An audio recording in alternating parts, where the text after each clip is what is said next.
오늘은 아들을 기다리는 아버지 집 이런 제목의 말씀 함께 나누도록 하겠습니다. 오늘 교회력으로 대림절 3주차를 맞이하고 있습니다. 주님 오심을 기다리는 그런 절기가 되겠죠. 더 좋은 사람이 되어서 더 좋은 성도가 되어서 주님 앞에 서도록 준비하고 기다릴 수 있는 저와 여러분들이 되시기를 주의 이름으로 축원합니다. 기다림에 대한 주제로 지금 3주차 말씀을 전하고 있습니다. 여러분 첫 주에 대림절 첫 주에 아리마대 요셉에 대해서 말씀을 전했어요. 기억하십니까? 아리마대 요셉이 뭘 기다리는 자라 그랬습니까? 하나님의 나라를 기다리는 자라 그랬어요. 여러분 사람이 뭘 기다리느냐가 그 사람의 존재예요. 그 사람의 정체성이 뭘 기다리느냐가 말해줍니다. 일테면 봉급날을 기다리는 사람 누구예요? 직장인이 되겠죠? 가을의 추수를 기다리는 사람, 그 사람의 정체성은 뭡니까? 농부죠. 그물을 치고 그물을 기다릴 때를 기다리는 사람 뭐예요? 어부입니다. 여러분은 뭘 기다리시나요? 그게 여러분의 정체성입니다. 아리마대 요셉은 예수님이 타락한 종교인들의 거짓 증인을 세워서 재판에 넘기고 군중들을 선동해 가지고 빌라도가 죽음의 십자가에 예수님을 넘겼잖아요. 예수님이 세상적으로 인간적으로 볼 때는 억울한 죽임을 당하는 것이었거든요. 예수님 편에서는 세상의 인류의 죄를 대속하기 위해서 희생제물이 되어서 십자가에 달리신 것이지만 정치적으로나 윤리적으로 볼 때는 불의한 재판, 부당한 재판에 의해서 예수님이 희생을 당한 거예요. 그랬을 때 아리마대 요셉이라는 사람은 로마의 식민지였던 유대 나라의 최고 권력자예요. 로마가 유대 나라를 통치할 때 빌라도를 총독으로 세워놓고 어영왕인 헤롯 왕을 세워놓고 집단 지도 체제로 그 나라를 통치했어요. 그때에 70인의 의원이 있었는데 이 의원이라고 우리말로 번역된 게 무슨 말이냐면 아르콘이에요. 아르콘, 아르케. 이게면 최고의 정점에 있는 권력자를 말하는 거예요. 그러니까 아리마대 요셉은 사회적으로 성공한 사람이에요. 지위가 최고 지위에 있는 사람이에요. 그런데 정치 집단이 있고 종교 집단이 있잖아요. 사람들이 예수님을 거짓 증인을 세워서 십자가에 매달아 놓고 아무도 돌아보질 않는 거예요. 왜? 권력이 두려운 거예요. 종교 집단이 두려운 거예요. 그런데 아리마대 요셉이 정치적인 불이익이나 종교적인 불이익을 당할 각오를 하고 빌라도 총독에게 가서 예수님의 시신을 내달라. 그러면서 예수님의 시신을 가져다가 자기가 세상을 떠나면 묻히려고 준비해 놓았던 자기 묘실에 예수님을 장사 지낸 거예요. 어떤 사람입니까? 아리마대 요셉이 공의로운 사람이에요. 정치 논리를 따르는 사람 아니에요. 하나님의 공의를 따르면서, 왜? 그의 목적은 사회적인 성공의 목적이 아니에요. 사회적인 출세가 그의 목적이 아니에요. 하나님 나라를 기다리는 것이 그의 삶의 목적이에요. 이런 말씀을 첫 주에 드렸어요. 기억이 안 난다는 게 난 이상하네. 두 번째 주에 무슨 설교를 했어요? 시몬에 대한 설교. 시몬은 뭘 기다리는 사람이에요? 눈 좀 뜨고 대답 좀 해보세요. 시몬은 이스라엘의 위로를 기다리는 자다.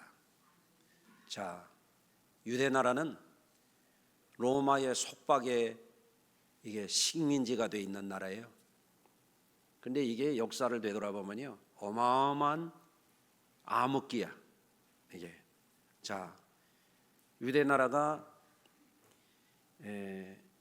어떻게 망했습니까? 북이스라엘은 아수르에 망하고 남유다는 바벨론에 망해서 바벨론이 파사 정권으로 바뀌니까 페르시아죠. 페르시아의 속국이었다, 그리스의 속국이었다, 로마의 속국이었던 거예요. 민족은 있는데 나라 없는 세월이 2000년이 훌쩍 넘어가는 세월 동안 힘없는 백성이야. 절망적인 상황이야. 바벨론 70년에 대할 게 아니야. 그런 세월을 살아가고 있는 거예요. 그런데 이스라엘 사람들에게는 하나님의 약속이 있어요. 그들을 구원해내겠다고 하는 선지자의 예언이 있어요. 그래서 시몬은 뭐를 기다리는 사람이냐? 세상적으로나 인간적으로나 위로를 받지 못하는 사람이에요. 예? 그런데 시몬은 한 가지 위로를 기다려요. 이스라엘의 위로를 기다리며 사는 사람이에요. 이스라엘의 위로라고 하는 것은 어떤 위로냐? 세상적인 위로, 인간적인 위로를 뛰어넘는 위로, 메시아의 위로예요. 구세주를 만난 사람들이 얻는 위로를 기다리는 사람이라 이거예요. 그래서 성전 생활을 열심히 합니다.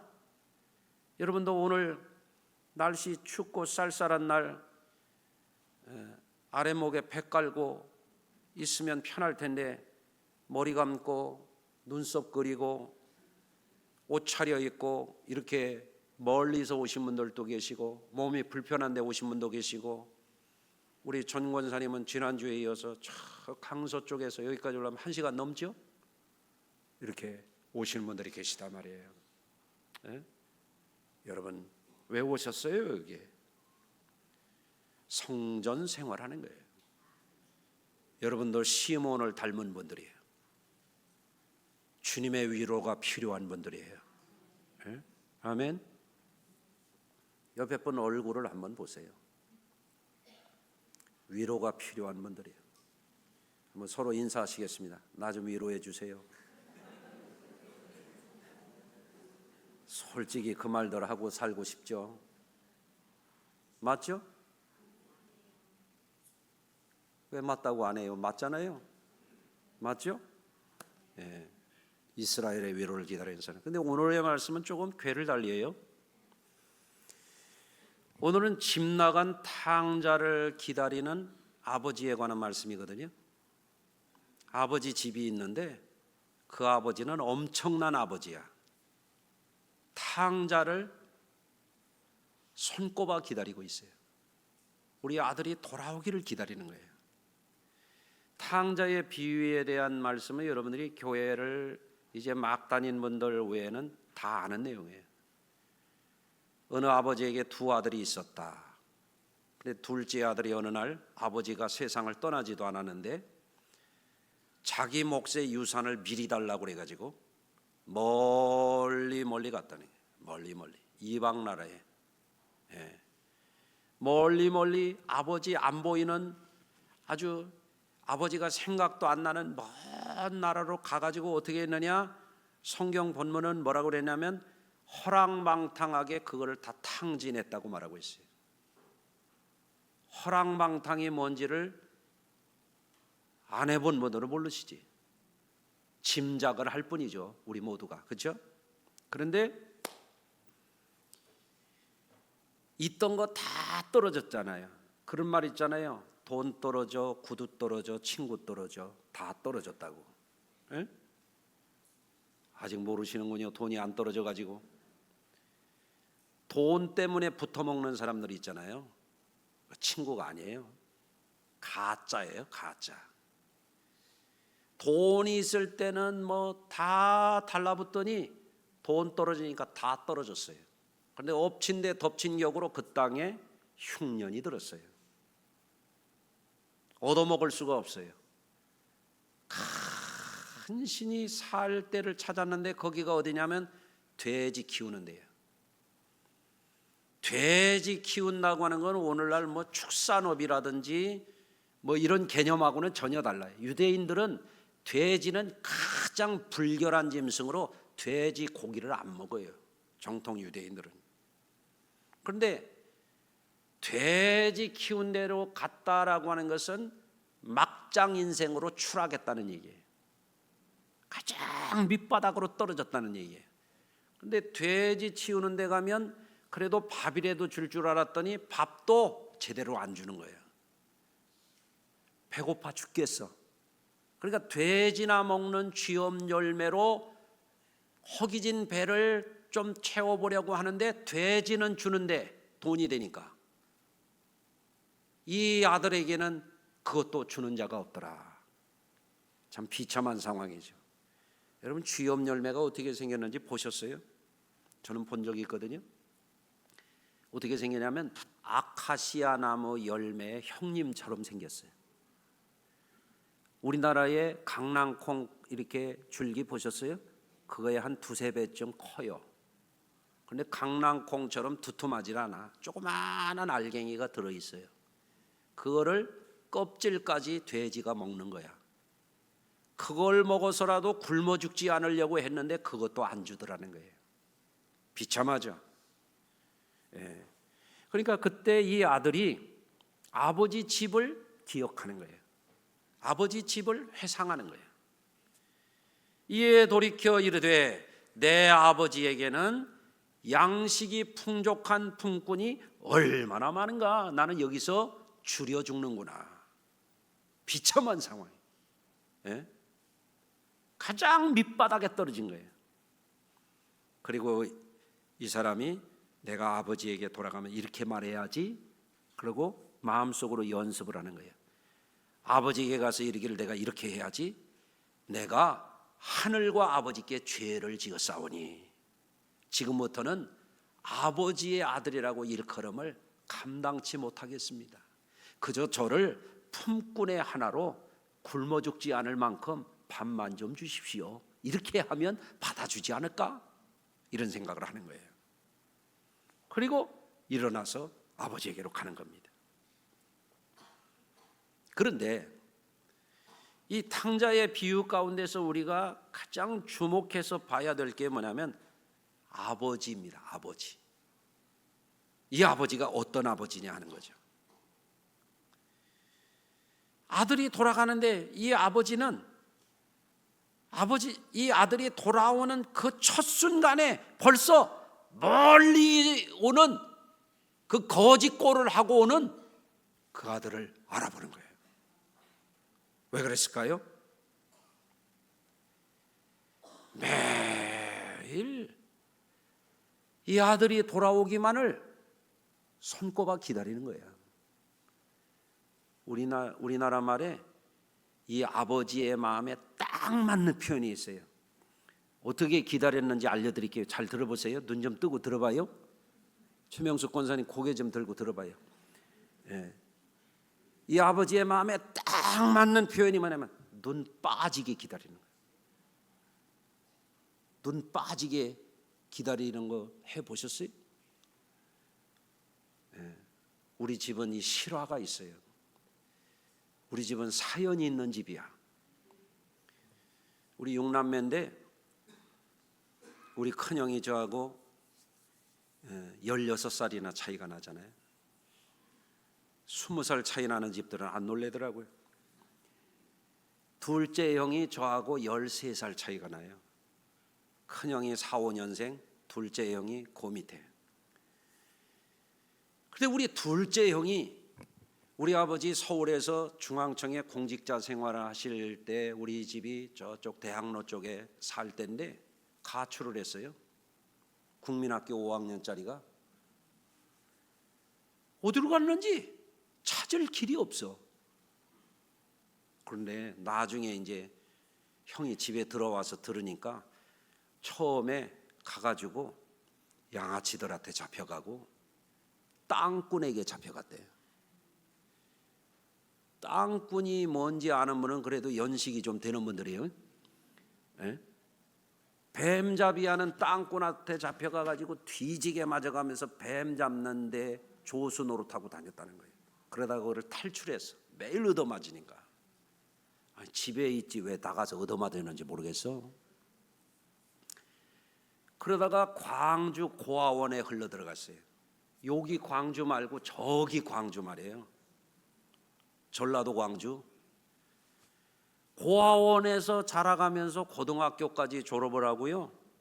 홍익대 미대에 합격해가지고 고아원에서 대학 등록금은 안 주니까 집에 오면 줄라나 하고 기어 들어왔어.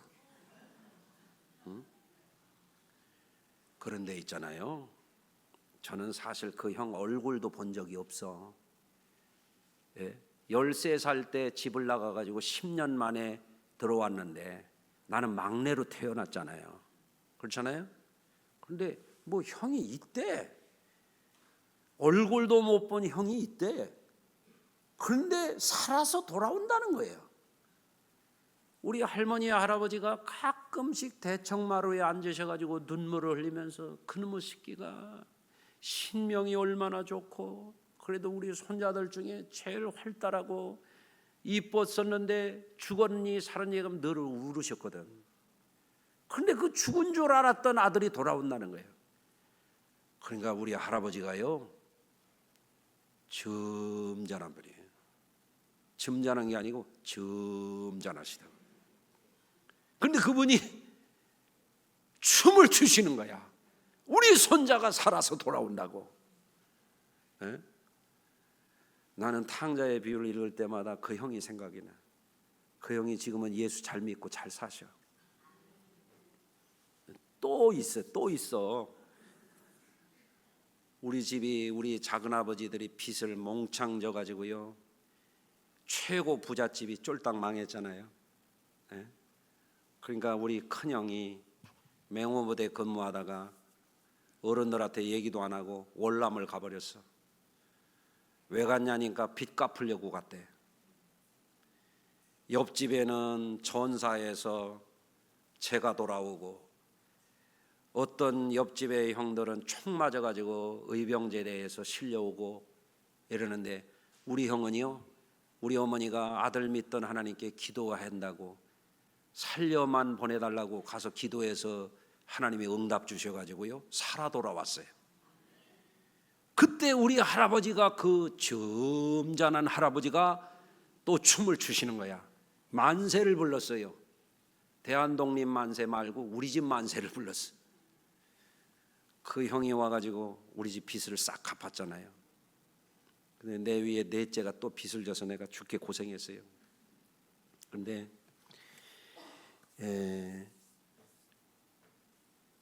이게 부모의 마음이 굉장히 중요한 마음이에요. 이게 뭐냐면 측은지심이라는 거예요. 측은지심. 한번 따라서 하십시다. 측은지심, 긍휼의 마음. 이게 부모의 마음이에요. 자, 오늘 본문에서 아버지의 마음이 어떤 것인지를 우리가 눈여겨보고 살펴보고 우리 마음에 새겼으면 해요. 첫째는 이 아버지는요 거짓골을 하고 돌아오는 아들이야.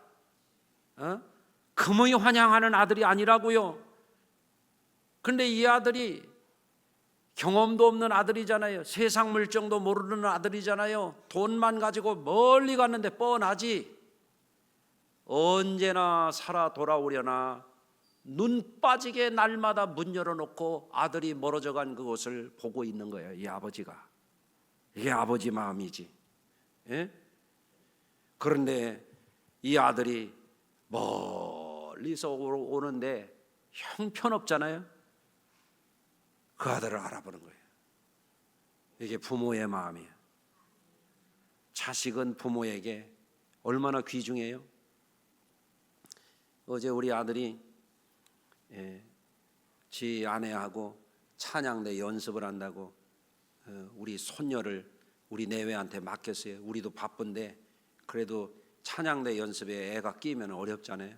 그래서 데리고 이제 갔다 왔는데 갔다가 이제 어디 좀 온다 교회에 데려다 달라고 그래서 우리 손녀를 이렇게 내려주는 이제 얘가 지 아빠를 만났는데요, 우리 아들이 지 딸을 보더니 머리에다가 뽀뽀를 쭉 하대.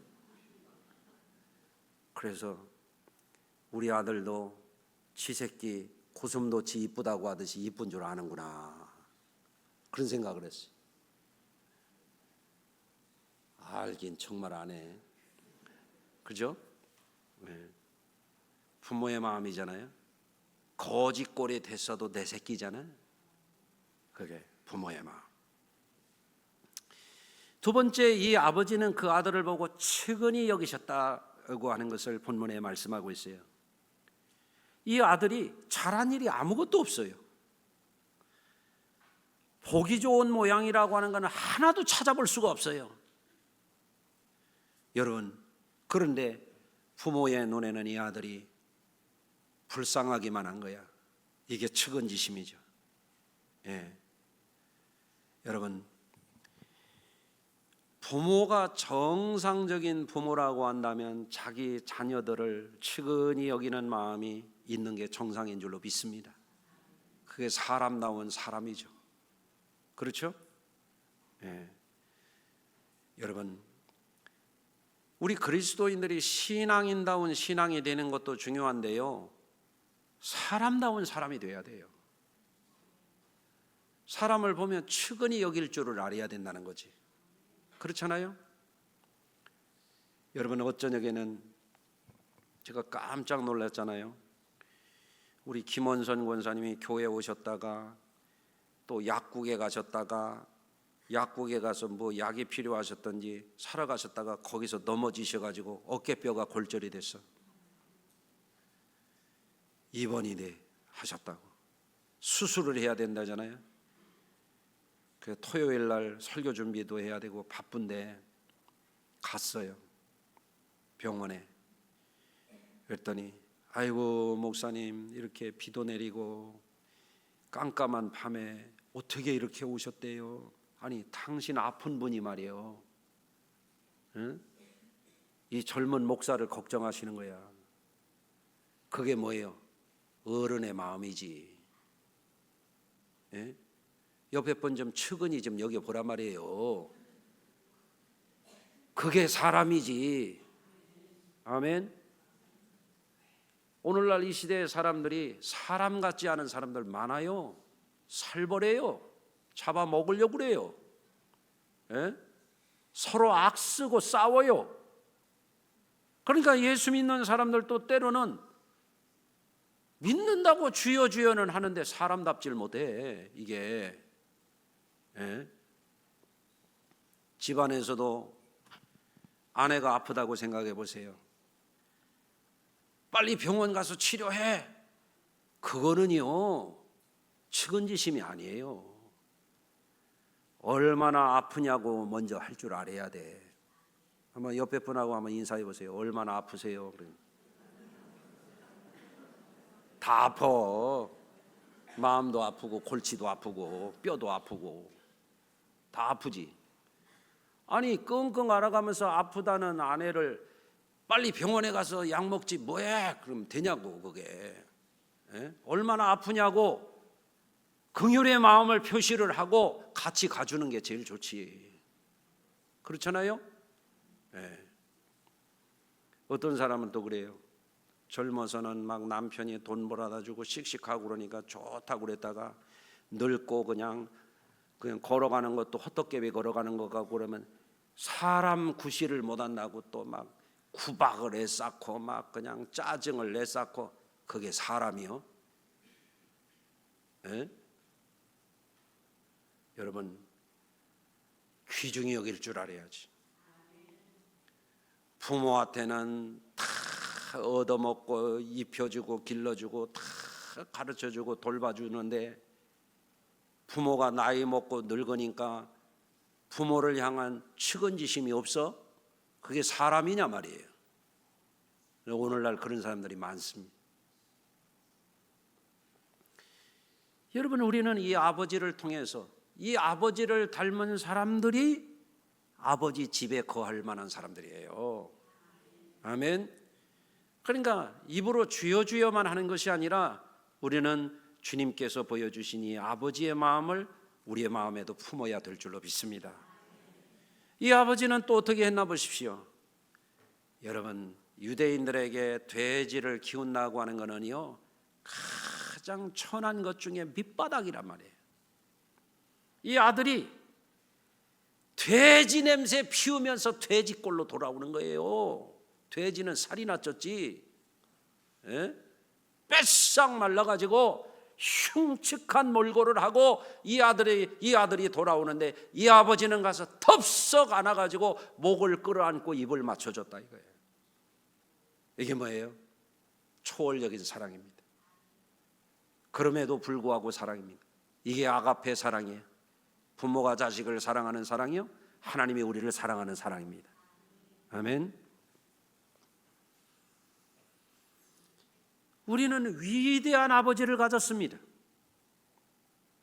탕자를 기다려주시는 아버지, 탕자조차도 측은히 여겨주시는 아버지, 돌아오기만 하면 언제든지 품어주시고 사랑해주시는 이 아버지, 그 아버지가 저와 여러분들의 아버지이십니다. 할렐루야. 네? 그래서 이 아버지에게서 우리가 발견하게 되는 것은, 이 아버지는 가장 가난하고 비참한 아들도 받아주시는 거예요. 세상은 가난한 사람들 무시하고 깔봅니다. 네? 이 아버지는 가장 무능하고 굶어 죽기 직전인 아들을 품어주시는 아버지입니다. 이 아버지는 어떤 아버지예요? 세상 더러운 때가 쩔어서 범벅이 되어서 추한 몰골로 돌아오는 이 아들을 그대로 받아주는 아버지입니다.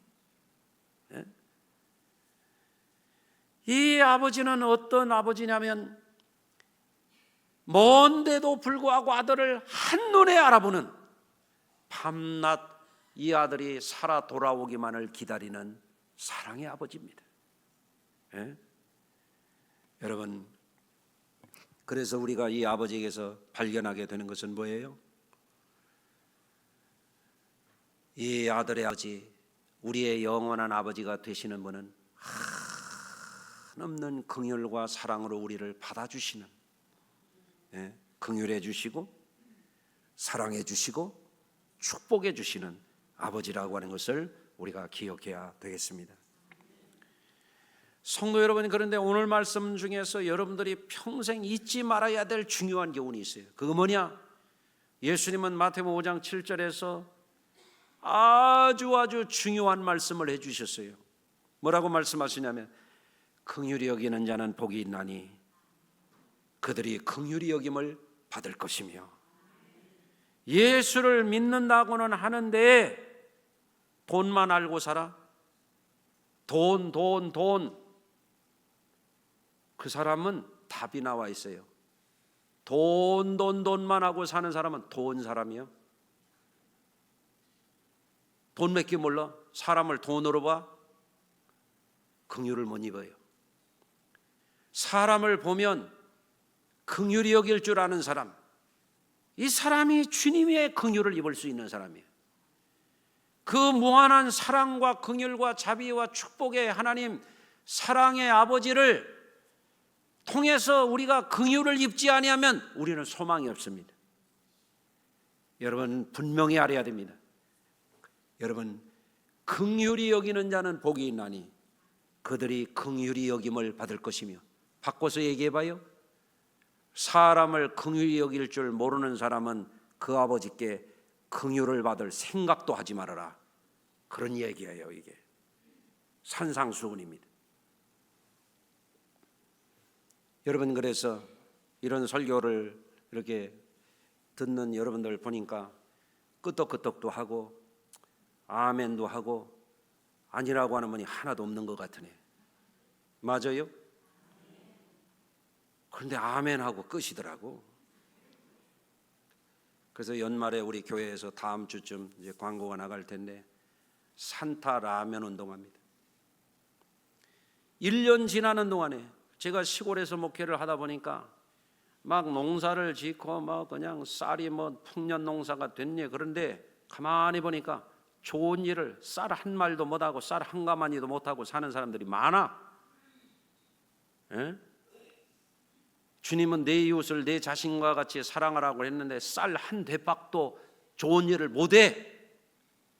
이거 아니라 말이에요.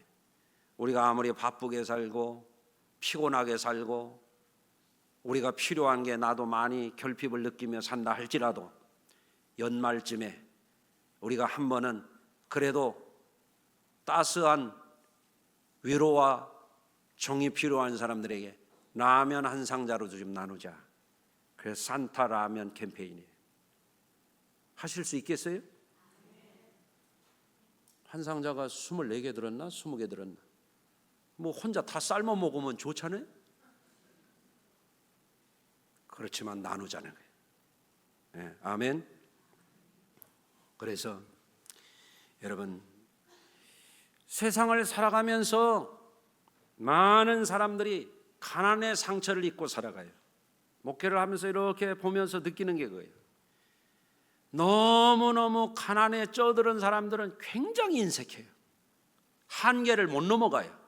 이게 그게 아주 확연해. 그게 가난의 상처라고 하는 거거든요.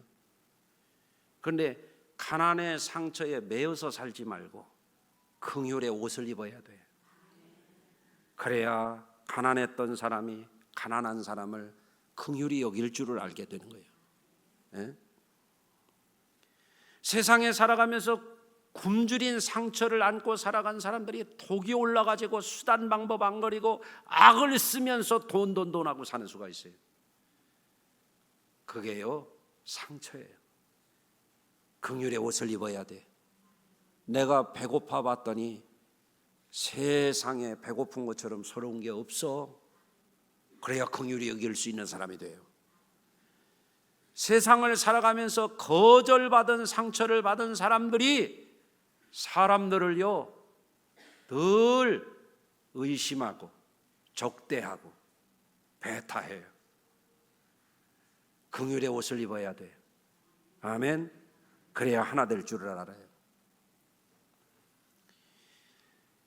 세상을 살아가면서 사람을 돼지 취급하고 아주 비인간적으로 비참하게 냄새나는 인간으로 그렇게 취급을 당하고 산 사람들이 다른 사람의 인격을 존중할 줄 몰라요. 다른 사람을 귀중히 여길 줄 몰라요. 이런 사람들에게 아버지의 긍휼과 사랑의 옷을 덧입어야 나는 그러지 말아야지, 이런 사람으로 거듭나게 되는 거예요. 아멘.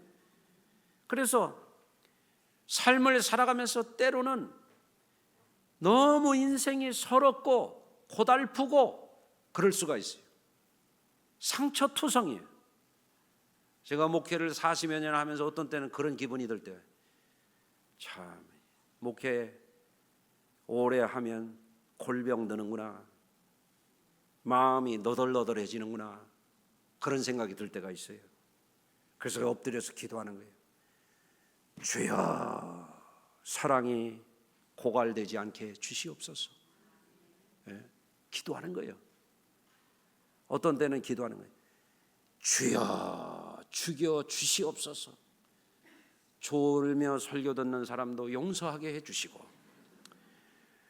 예? 기도 안 하면 못해, 이거. 기도 안 하면. 예? 여러분, 우리 성도님들, 여러분도 힘드시지만 너무 인생을 악쓰며 살지 말고 독을 품고 살지 말고 긍휼의 마음으로, 사랑의 마음으로 살면 여러분, 우리에게 우리를 기다리시는 그 아버지가 계세요. 어마어마한 아버지, 그 아버지 집이 우리를 기다리고 있다고요. 여러분, 그 집이 저와 여러분들의 것이 되기를 주의 이름으로 축원합니다. 기도합니다.